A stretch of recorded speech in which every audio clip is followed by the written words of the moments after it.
After some 20 years spent at sea, Bernard Moitessier has an incredible adventure to tell. His most outstanding achievement was a non-stop voyage 1.5 times around the earth, alone, for 10 months in a 40-foot sailboat named Joshua. The 43-year-old Frenchman circled the southern hemisphere through the Atlantic, Indian, and Pacific Oceans. Then, rather than go back to Europe and the trophies, money, and fame that awaited him there, he kept on sailing toward the Pacific Islands because, in his own words, he was happy at sea and wanted to save his soul. He continued straight on to Tahiti, where he dropped anchor after 37,000 miles around the planet. It is a great adventure to jump in the unknown and try to get the Holy Grail back.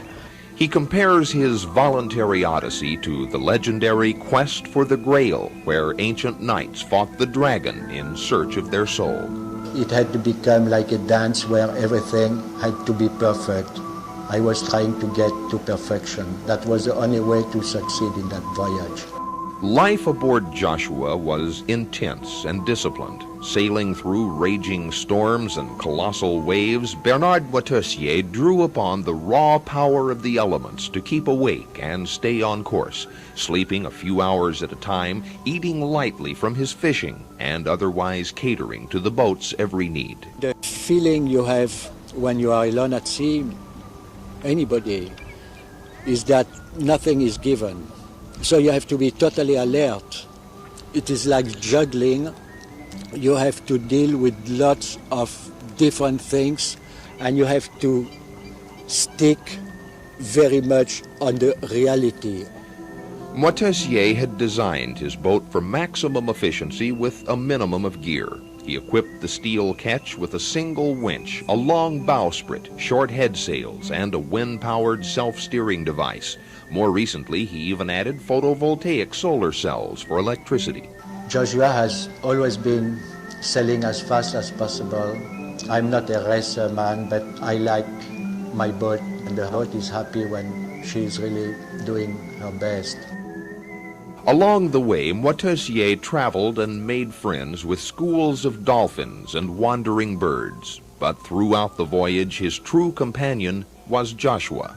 Joshua is just simple. Simplicity is a form of beauty, no sophistication. That's what makes the beauty of this boat. It's part of me, and maybe I am part of him, I don't know. It's a very, very, very good friend for sure. Beyond a mere physical accomplishment, the trip was a true spiritual journey for Bernard. I was just feeling totally alive, and that was just fantastic. During a rare rest period in calm weather, he discovered yoga from a book left aboard by a friend. I have learned to deal with the essential, and I know that is only the essential which is worth dealing with. And well, that changed totally my attitude in life, you know.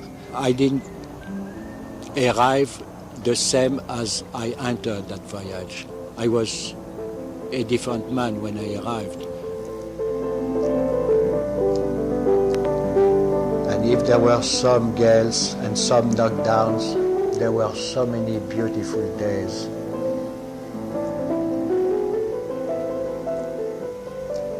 On a beautiful boat.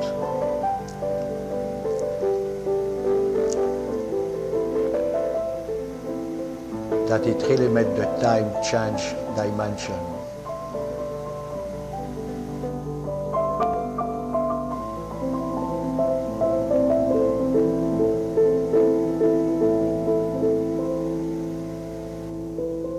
On the atoll of Ahe in the Tuamotu archipelago, Moitessier applied the principles he had learned at sea and spent 3 years with his wife Elaine and son Stefan, leading a simple life which they could control.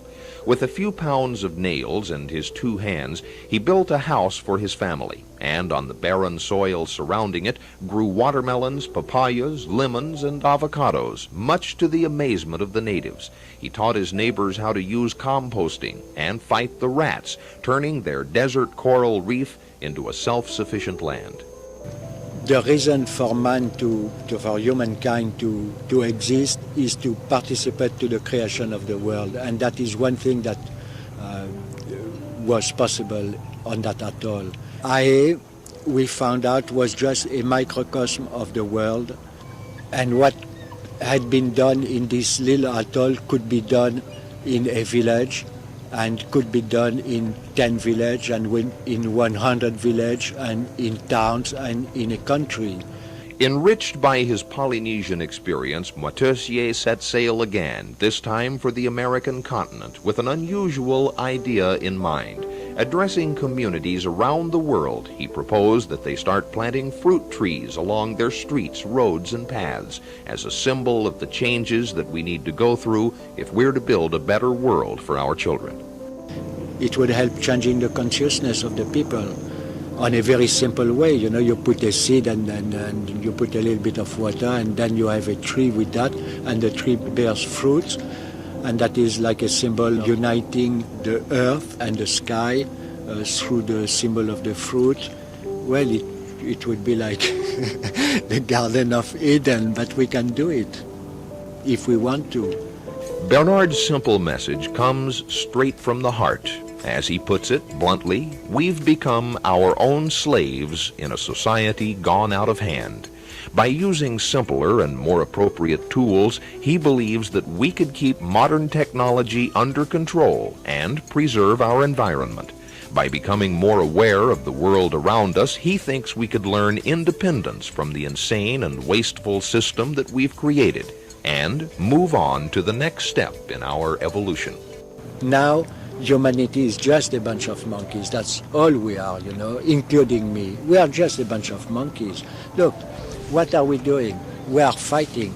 There are wars everywhere. There is nothing human in all that. And we are fighting for money, and we waste things, and people are starving somewhere, and we don't really care, and so and so. So we are just a bunch of monkeys, and we are in the hand of our free will. We can remain a bunch of monkeys, or we can evolve. And that is the very big challenge.